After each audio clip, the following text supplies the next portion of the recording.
నమస్కారం ఫ్రెండ్స్, ఈరోజు మన ముందుకు కళాకారుల పరిచయం తెలంగాణ కళారత్నం శ్రీ హిందుస్థానీ మ్యూజిక్లో మంచి నిష్ణాతులు వారి కళా ప్రయాణం గురించి తెలుసుకుందాం. నమస్కారం అండి. నమస్కారం సార్. మీ పేరేంటి? నా పేరు చింతామణి తలవార్ అని. ఏం కళాకారులు మీరు? నేను హిందుస్థానీ శాస్త్రీయ గాయన కళాకారులు. ఎక్కడ మీ బర్త్ ఎక్కడ? నా బర్త్ నేటివ్ ప్లేస్ కర్ణాటక. నేను 10th కంప్లీట్ అవ్వగానే మళ్ళీ ఇక్కడే సెటిల్ అయినారా? ఇక్కడే సెటిల్ అయ్యి 25-30 years అవుతుంది. ఇక్కడే డిగ్రీ కంప్లీట్ చేసుకున్నాను, చదువుకున్నాను. అలాగే ఈ హిందుస్థానీ శాస్త్రీయ సంగీతం నేర్చుకున్నాను. మీ గురువు గారు ఎవరు? నాకు ఫౌండేషన్ గురువు జంగయ్య సార్. మన జంగయ్య గారు కే జంగయ్య గారు. ఇంకా అక్కడ నుంచి మొదలైంది. తర్వాత ఇంకా సార్ వాళ్ళ ఒక 4-5 years. మీ గురువు గారు ఎవరు? కే జంగయ్య సార్ అని రామ్నగర్లో ఉండేవారు సార్. నాకు ప్రొఫెషనల్ వర్క్ వల్ల నేను ప్రైవేట్లో వీక్లీ 2 days 3 days క్లాస్ తీసుకుని సార్ దగ్గర నేర్చుకునేవాడిని. దాని తర్వాత మళ్ళీ కాలేజ్లో షిఫ్ట్ అయ్యాను సార్. మ్యూజిక్ గవర్నమెంట్ కాలేజ్లో మీరా కాంబ్లే మేడం గారి స్టూడెంట్ని. ఇప్పుడు ఇంకా అక్కడే డిప్లొమా కంప్లీట్ చేసుకుని ఇంకా ప్రొఫెషనల్గా పాడుతూ, ఇంకా తర్వాత అదే కాలేజ్లో మేడం రిటైర్డ్ అవ్వగానే ఇంకా టీచింగ్ కోసం నాకు ప్రిన్సిపల్ గారు అడిగారు, మీరు నేర్పిస్తే హిందుస్థానీ వోకల్ నిలబడుతుంది ఈ కాలేజీలో అంటే. ఇక అప్పటి నుంచి స్టూడెంట్స్ వాళ్ళందరూ ఇంటికి వచ్చి అడగగానే ఇంకా నేను టీచింగ్ మొదలుపెట్టాను సార్ కాలేజీలో. ఇంకా అప్పటి నుంచి 7-8 years అవుతుంది, రన్ అవుతుంది. ఫస్ట్ అంటే ఎన్ని ప్రోగ్రామ్ అంటే మీరు సంగీతం ఎప్పటి నుంచి అభిరుచి ఉంది మీకు? నాకు 23 years నుంచి అభిరుచి సార్. బ్యాక్ నేను భజన చేసుకుంటూ చిన్నగా ఈ లైన్లకు వచ్చాను. హార్మోనియంతో, తబలా వాయిస్తూ, డోలక్ వాయిస్తూ, అంత ఇంట్రెస్ట్తో ఇక్కడ దాకా వచ్చాను. అన్ని రకాలుగా మీకు శిక్షణ ఉంది సార్. నేను తబలా కూడా నేర్పించగలను, హార్మోనియం నేర్పించగలను. హిందుస్థానీ శాస్త్రీయ గాయన అయితే నా ప్రొఫెషనల్ ఏది, గాయనం అండ్ టీచింగ్ రెండు సార్. ఎక్కడెక్కడ ప్రోగ్రామ్ చేశారు మీరు? చేశాను సార్. కాలేజీలో మంత్లీ ప్రోగ్రామ్ పాడతాను. కాలేజ్ కాదు, మీ బయట ప్రపంచంలో? బయట నేను చేసేది రవీంద్ర భారతిలో ప్రోగ్రామ్ చేశాము. తర్వాత మీరు ఇతర రాష్ట్రాల్లో చేశారా? అవును సార్. కర్ణాటకలో భజన్స్ అవి చేస్తుంటారా? Bhajans compulsory sir. అభంగ్స్ అవి వస్తాయా మీకు? హిందీ భజన్స్ పాడతాను sir. Kabir Das, Tulsidas, Mirabai bhajans, classical, vocal, బడాకాయలు, చోటాకాయలు అన్నీ పాడతాను సార్. గజల్స్ కూడా పాడతారా? గజల్స్ తక్కువ, ఎందుకంటే కొంచెం అది. అభంగ్స్ పాడతారా? అభంగ్స్ భజన్స్ పాడతాను సార్. పాడతారా? అభంగ్స్, వచన్స్, కన్నడ వచన్స్ కూడా, బసవేశ్వరుడు వచన్స్ చాలా పాడతాను సార్. ప్రోగ్రామ్స్ ఏమైనా దొరుకుతున్నాయా మరి మీకు? చాలా తక్కువనే సార్ నాకు. అంటే మీరు ఉన్నట్టు మీ రాష్ట్రంలో తెలుసా మీరు వాడతారని చెప్పి? కొంతమందికి తెలుసు సార్. కొంచెం మరాఠీ, కన్నడ వాళ్ళ కొంతమందికి తెలుసు. బట్ ఏంటంటే నాకు కొంచెం టీచింగ్ ఫీల్డ్ ఉంది. ఇంకా అందులోని టైం కొంచెం ఎక్కువ తీయాలి, దానికి అయిపోతుంది, దానికి సరిపోతుందండి. ఎంతమందికి ఇప్పటి వరకు మీరు సంగీతం నేర్పుంటారు? నేను దాదాపు ఒక గవర్నమెంట్ రూల్స్కి వెళ్తే ఒక డిప్లొమా 30 మంది కంప్లీట్ చేశాను సార్. Very good. డిప్లొమా 30 మంది? డిప్లొమా. సర్టిఫికెట్ అయితే దాని దగ్గర 30-20 మందికి పైనే ఉంటారు సార్. మంచిగా భజన్స్, హార్మోనియం ఏదైనా కూడా నేను నేర్పేయగలుగుతాను సార్. అవునా?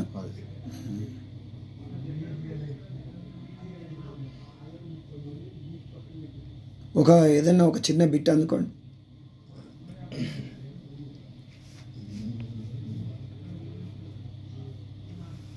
రాగ్ భీంపలాసి కొంచెం.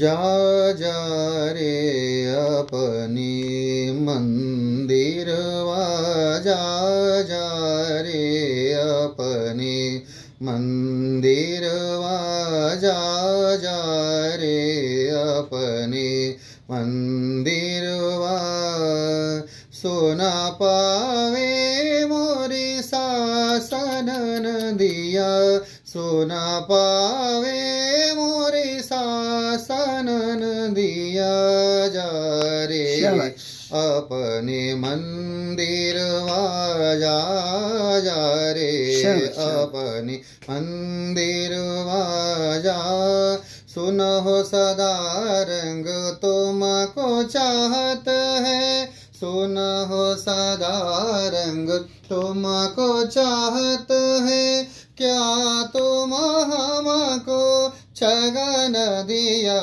जा रे अपने मंदिरवा जा जा रे अपने जा रे अपने जा रे अपने मंदिरवा.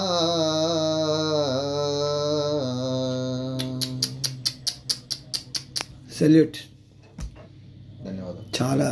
మీ శృతి ఎంత? సి షార్ప్ సార్, అంటే బ్లాక్ వన్. అవునా? బ్లాక్ వన్లో పాడతాను సార్. Black one. ఎంత రోజు ఎన్ని గంటలు సాధన చేస్తారు మీరు? నేను గంటన్నర రెగ్యులర్ నాకు ప్రాక్టీస్ ఉంటుంది సార్, కంపల్సరీగా. ఎట్టి పరిస్థితుల్లో గంట. ఈ గొంతు గరగర పోవాలంటే ఏం చేయాలి? దానికి కొంచెం స్వరాల అభ్యాసం మీకు తెలిసే ఉండొచ్చు. చెప్పండి. కొంచెం పరేజ్ చేయాలి సార్ గాయనం వాళ్ళు. ఏదైనా ఫుడ్లో కానీ వాటర్లు మార్నింగ్ లేవగానే కొంచెం వామ్ వాటర్ తాగితే మంచిది కాదని చెప్పి చెప్తున్నారు చాలామంది. లేదు సార్, మా శరీరానికి మంచిది సార్ వామ్ వాటర్. అంటే ఎప్పటికీ వద్దు, మార్నింగ్ లేవంగానే అది వాడాలి. ఒక గ్లాసు ఒక గ్లాసున్నర తాగాలి. దాని తర్వాత ఎక్కువ మనం గొంతుకు ఫోర్స్ చేసి ఏదైనా ఇప్పుడు గొడవ పడుతుంటూ ఎలా మాట్లాడుతుంటాం, వాయిస్ ఎక్కువ కానీ అది ఎక్కువ చేయదు. సైలెంట్గా ఎంత శాంతంగా మనిషి ఉంటాడో అంత వాయిస్ శాంతి రసం ఉండాలి. ఇంకా మీ స్పెషాలిటీ గురించి చెప్పండి. స్పెషాలిటీ అంటే మీరు ఏమేమి మీ స్పెషలైజేషన్ ఏంటి మీ మ్యూజిక్లో? అసలు హిందుస్థానీ మ్యూజిక్ అంటే ఏంటి? హిందుస్థానీ మ్యూజిక్కి ఒక క్వాలిటీ అంటే రాగాల ఒక అభ్యాసం సార్. రాగం ఎలా ఉందంటే కర్ణాటకకు హిందుస్థానీ యోగలకు కొంచెం డిఫరెంట్ అని కొంతమంది అడుగుతుంటారు. ఇది ప్రజలకు తెలుస్తోంది, అందుకే అడుగుతున్నాం. కంపల్సరీగా సార్. హిందుస్థానీ మ్యూజిక్ అంటే ఏంది, దాని గురించి చెప్పండి. సంగీతం అంటే అందరికీ తెలిసిందే. అందులో హిందుస్థానీ మ్యూజిక్ అంటే నార్త్ ఇండియన్ మ్యూజిక్, దాన్ని అదే ఉత్తరీ భారత్ సంగీతం అని పిలుస్తారు. కానీ ఇక్కడ కర్ణాటక దక్షిణ భారతదేశం కదా, ధార్వాడ్ ఘరానా, హుబ్లీ ఘరానా అని ఉన్నాయి. అవన్నీ ఏంటి మరి? ఘరానాస్ అంటే సార్ కొంతమందికి ఎలా ఉంటుందంటే రాగం పాడేది ఒకటే, కొంతమంది కొన్ని విషయాలలో ఇది నాదే కరెక్ట్ అన్నట్టు కొంత ఉంటుంది సార్. అందులో కొంచెం చెప్పండి మాస్టర్. హిందుస్థానీ సంగీతం గురించి మనం మాట్లాడుతున్నాం. హిందుస్థానీకి కొంచెం language different sir. South Indian మ్యూజిక్కి అండ్ నార్త్ ఇండియన్ మ్యూజిక్కి లాంగ్వేజ్ అన్నమాట. కర్ణాటక వోకల్ అనేది అన్ని భాషలలో ఉంటుంది. కన్నడ, తమిళ్, మలయాళము ఇలా. అంటే ఓన్లీ సౌత్ ఇండియాలోనే ఉంటుంది. సౌత్ ఇండియాలోనే ఉంటుంది. కానీ ఇది హిందుస్థానీ వోకల్లో అంత లాంగ్వేజ్ ఒకటే ఉంటుంది. కొంచెం హిందీ, అవధి భాష కొన్ని మిక్స్ ఉంటాయి సార్ అందులో. సో అది యాజ్ ఇట్ ఈస్గా ఎలా ఉందో అలాగే నేర్చుకో. అంటే ఒక్కొక్క రాష్ట్రంలో ఒక్కొక్క ఘరానా ఉంటుంది కదా. ఒక ఘరానా అంటే ఘరానా అంటే మనం పర్టికులర్గా చెప్పలేము సార్. కొన్ని క్వాలిటీస్ ఉంటాయి రాగంలో కానీ, వాద్యంలో కానీ, ఇన్స్ట్రుమెంట్లో. వాళ్ళ ఒక ఖాందాని అంటారు. అదే ఘరానా అంటే ఖాందాని.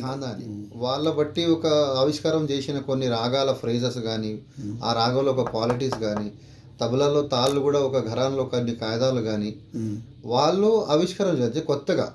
సో అది ఒక కొత్తగా చేస్తూ చేస్తూ చేస్తూ రేపు ఘరానా అనే ఒక పేరు కొన్ని వందల సంవత్సరాల నుంచి జరుగుతుంది సార్. జరుగుతుంది. అందుకే కొన్ని మతభేదాలు కూడా ఉన్నాయి ఇందులో. నేను కరెక్ట్ అనేది నేను కరెక్ట్, మీరు కరెక్ట్ అనేది మీరు కరెక్ట్. ఇక్కడ ఎలా ఉందంటే మధ్యమము, ప్రతి మధ్యమముకి ఇప్పుడు కూడా వివాదాలు ఉన్నాయన్నమాట. వివాదాల జోలికి మనం పోవద్దు, కానీ కొన్ని ఉన్నాయి సార్ అంశాలు. ఇప్పుడు మీ మొత్తం ఎన్ని ఘరానాలు ఉంటాయి మన ఇండియాలో? ఉన్నాయి సార్. కిరాణా ఘరానా ఉంది, పటియాలా ఘరానా ఉంది, బనారస్ ఘరానా ఉంది.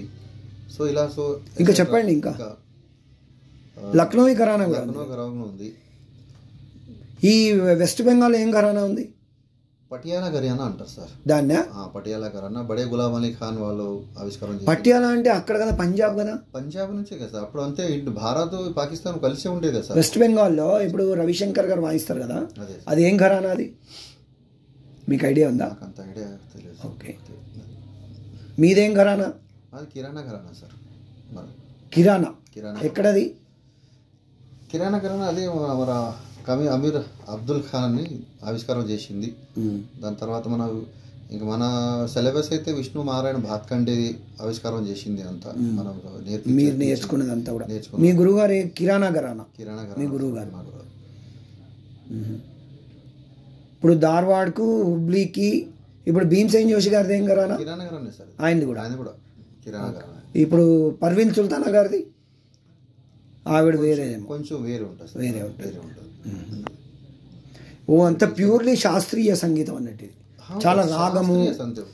శాస్త్రీయ సంగీతం కానీ డెఫినేషన్ ఏంటంటే ఇక్కడ ఏ సంగీతం అయితే రాగము, తాళము, లయ, స్వరం నియమాలతో పాడే మళ్ళీ తర్వాత ఆడియన్స్ కూడా మనం అట్రాక్ట్ చేసుకోవాలి. అదే ఒక దీని లోపల ఏమేమి ప్రక్రియలు ఉంటాయి ఇప్పుడు ఈ సంగీతంలో హిందుస్థానీలో ఏమేమి ప్రక్రియలు ఉంటాయి?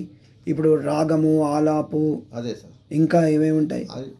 రాగాలు మనం గాయన శైలి చెప్పాలంటే సార్ చాలా శైలిలు ఉన్నాయన్నమాట. అవును. బడా ఖయాల్, చోటా ఖయాల్, తరానా, లక్షణ గీత్, ఠుమ్రీ, భజన్స్ అట్లాంటి. సో ఇలాంటి గాయన శైలిలు అట్లా అవి. సో అందులో అవి కొన్ని తాళం మీద నిబద్ధం ఉంటాయి సార్. ఓకే. ఎలా అంటే తాల్ అంటే జప్తాల్, ఎక్తాల్, తింతాల్, దాద్రా తాల్, చౌతాల్ అని ఇవన్నీ కొన్ని భజన్స్ కు ప్లస్ ఖయాల్ గాయన్ కు యూజ్ అవుతాయి సార్. ఓకే. ఇంకొకటి ఏంటంటే ధృపద్ గాయనం, అదంటే మృదంగం, దాన్ని పఖావాజ్ అంటారు. పఖావాజ్ మీద పాడే ఒక శైలికి ధృపద్ గాయనం అంటారు. సో అది కొంచెం డిఫరెంట్ గా ఉంటది సార్. కొంచెం డిఫరెంట్. ముందు అదే ఉండేది హిందుస్థానీ శాస్త్రీయ సంగీతంలో, ధృపద్ గాయనం అనేది ఒక ధృపద్ వేసుకోండి. తర్వాత మీకు వచ్చా? వచ్చు సార్. ఒక చిన్న బిట్ ధృపద్.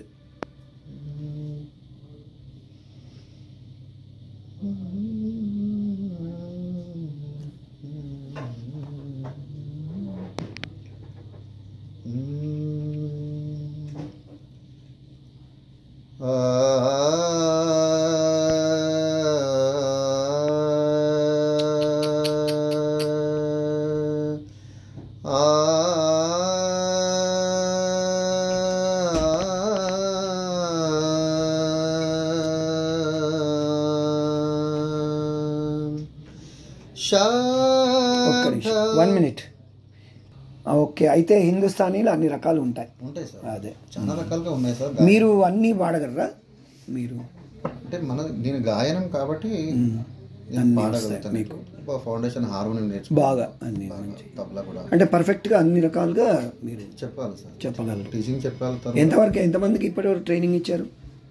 చేసాం సార్. 10-15 మందికి అయితే కంపల్సరీ ప్రొఫెషనల్గా పాడుతున్నారు హార్మోనియంతో సహా. అవునా? Very good. అంటే ఓవరాల్గా ఒక 200-300 మందికి ట్రైనింగ్ ఇచ్చుంటారా?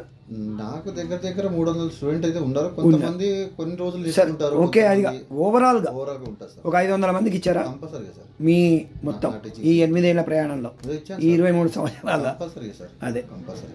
ఓకే. మీరు ఇంకా మంచి మంచి ప్రోగ్రామ్స్ ఇస్తూ మన తెలంగాణ రాష్ట్రాన్ని, మీ కళారూపాన్ని బాగా అభివృద్ధిలోకి తీసుకొచ్చి బాగా ఏమేమి అవార్డ్స్ వచ్చాయో అది చెప్పారు కదా? చెప్పాను కదా సార్. అదే చెప్పారు కదా. మీ నెంబర్ చెప్పండి. 8247590594. మళ్ళీ ఒకసారి 8247590594. ఏమైనా వెబ్సైట్ ఉందా మీకు? లేదు సార్. ఓకే. థ్యాంక్స్ అండి. మీరు నాకు టైం కేటాయించి ఇంటర్వ్యూ ఇచ్చినందుకు thank you very much. Good luck. Thank you. Okay friends, చాలా మంచి కళాకారులు వీరు. హిందుస్థానీ మ్యూజిక్ ఉత్తర భారతీయ, చాలా శాస్త్రీయం. గర్భగుడి, దేవాలయం అంటే గర్భగుడి అంటే కర్ణాటక మ్యూజిక్ మరియు హిందుస్థానీ మ్యూజిక్. ఈ ఉపాలయాలు ఇవన్నీ కూడా గర్భగుడికి ఉపాలయాలు. సో వారికి ధన్యవాదాలు తెలియజేస్తూ, ఇప్పుడు ఈ వీడియో నచ్చినట్టయితే లైక్ చేయండి, సబ్స్క్రైబ్ చేయండి. మీకు అవసరాలు ఉంటే వారిని కాంటాక్ట్ చేయండి. Thank you. నమస్తే.